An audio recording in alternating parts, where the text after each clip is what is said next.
Cradle, Dogs of Fount, Chapter 29, Part 3.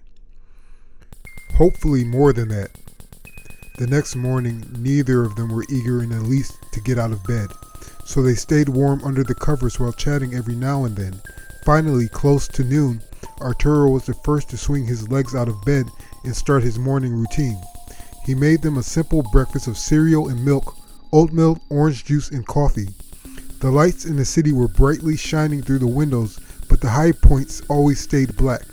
Arturo thought that he would hate to be a prisoner here, and then quickly reassessed if he was already in that boat.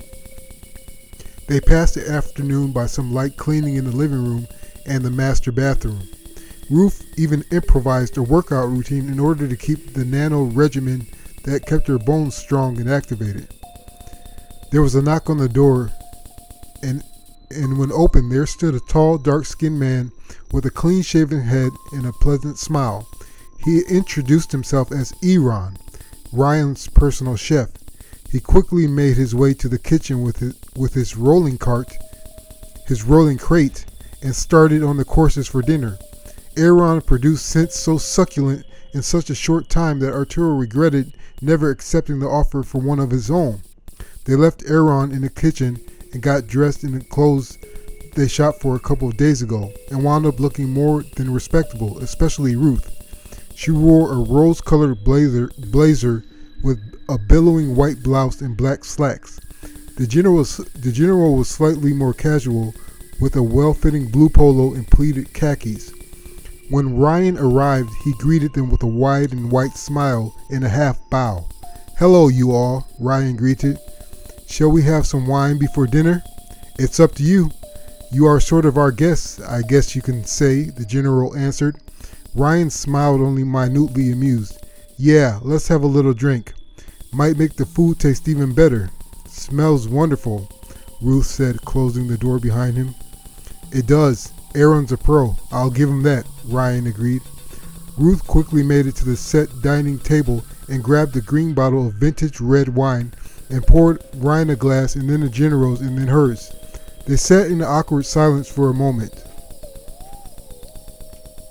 "So how do you like it here?" Ryan asked. Arturo looked at Ruth and shrugged, then answered, "It's taken time to get used to." "That happens for some people. You're a nature boy, General. You need that sun," Ryan explained. The general nodded curtly and waited. "You'll get used to it," Ryan said flatly. "How long will you require me to stay here?" the general asked, sensing tension in Ruth. Ryan didn't answer right away. He was looking in his wine glass. "Plan on going somewhere else?" Ryan asked. "Well, that is the question. I'll need you here for a while, to be honest. The quicker we can get to the business, the more open air we can all get," Ryan said. "Don't forget, I live here too, and though I have, well, some perks you don't, I do like seeing the sun just the same." "I didn't say that." "Not with your mouth," Cyphus cut in. "But you couldn't be any clearer. Your safety is in my hands now, and honestly, you are a valuable ally or living commodity at the time. You are not overly loved in Fount, but you are well respected." Aaron came out with the first two plates and then came back with the third one. It was an appetizer of yellow squash diced with green olives and a mozzarella salad with tomato and basil. They all saved their words until they were finished, and Ryan went back to his wine glass, looking relaxed as he pushed his wire glasses back up his nose. "So do you need my force or any hardware?" the general asked plainly. "Oh, I haven't planned that far ahead," Cyphus said as if in thought. "I'm a nerd, not a war guy like you. I need you for your vision. You are the true patriot, and you will pull the trigger with no thought if it means prosperity for your people." The general took no flattery in that statement, yet he kept focused.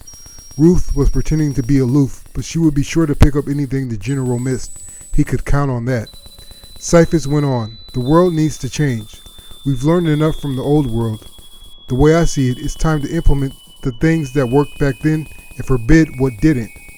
Fount already has that," the general said. "We perfected that. But the situation on the stability of power base is questionable. We agree, right?" "We may agree that there's a problem, but our solutions aren't on the table yet," Arturo answered. I accommodate as much as the next man. I'm willing to hear you out, Cyphers answered. The dinner plates came out with sliced duck breast and braised orange duck thighs and mushroom risotto. The general left Cyphers' comment hanging and began to eat. The tech tyrant smirked and began eating too. Arturo chewed and swallowed, then sipped wine. You seem to know that information is more valuable than money, Arturo stated. You seem to know the value of shedding the correct blood. They both sipped their wine and waited. The next time you see me, General, make sure you remember your vision and do not pass on what I offer you, unless you feel like gambling. In that case, make sure you know what house you're gambling against. Cyphers lifted his glass. Cheers.